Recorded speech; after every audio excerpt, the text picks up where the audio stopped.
Welcome to Anime Vids. Sa isang maliit at payak na baryo, may isang binata ang pangalan ay Lando. Isa siyang karpintero na kilala sa kanyang kasipagan, ngunit sa kabila nito, palagi siyang naiinggit sa mga mayayaman. Lagi niyang iniisip, gusto ko rin maging mayaman tulad nila. Pero bakit ganon, kahit anong gawin ko ganito pa rin ang buhay ko? Ang hirap mabuhay ng halos konti lang ang kinikita, kailan ako yayaman? Tanong ni Lando sa kanyang sarili. Isang araw, habang naglalakad si Lando mula sa trabaho, nasalubong niya ang isang matandang babae na si Lola Bebang na tinulungan niya noon. Tinawag siya ng matanda na si Lola Bebang. Lando, halika dito, meron lang akong ibibigay sa iyo, ang sabi ng matanda.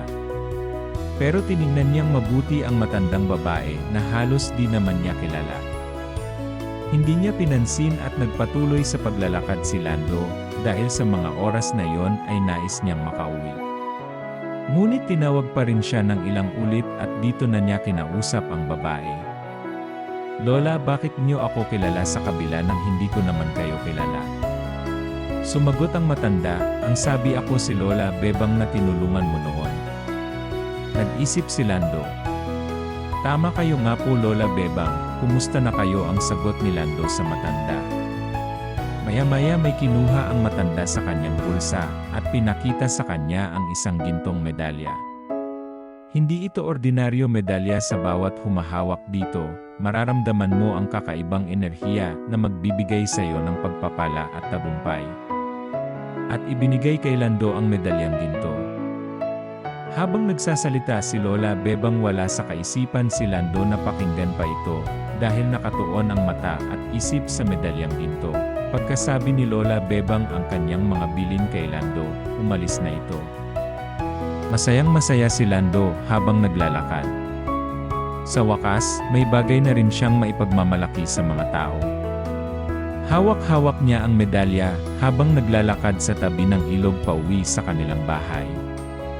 Ngunit habang siya ay nakayuko, napatingin siya sa malinaw na tubig sa ilog. Doon ay nakita niya ang kanyang refleksyon, tila may hawak ding medalya, ngunit mas kumikinang at mas malaki. Sandali, bulong niya sa sarili. Bakit mas maganda ang gintong medalya ng taong iyon?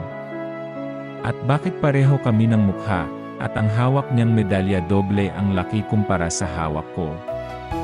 Sa labis na pagnanasa, iniabot niya ang kanyang kamay sa tubig, sinusubukang agawin ang medalya sa lalaki sa ilog.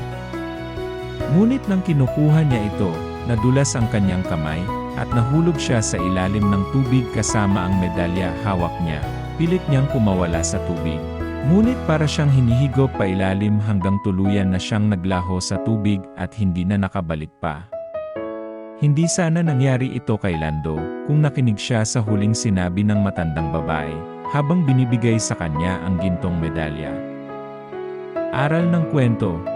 Madalas, sa ating labis na pagnanasa sa mas maganda o mas marami, nakakalimutan natin pahalagahan ang kung anong meron na tayo. Sa huli, mawawala ang lahat ng ito dahil sa kasakiman. Matutong makontento at magpasalamat sa biyayang nasa ating mga kamay. Kung nag-enjoy kayo sa panonood ng kwentong ibinahagi ko sa inyo, paki-like, share, comment na lang po sa comment section, at mag-subscribe na rin kayo sa aking channel para sa susunod na kwento na makapagbibigay aral.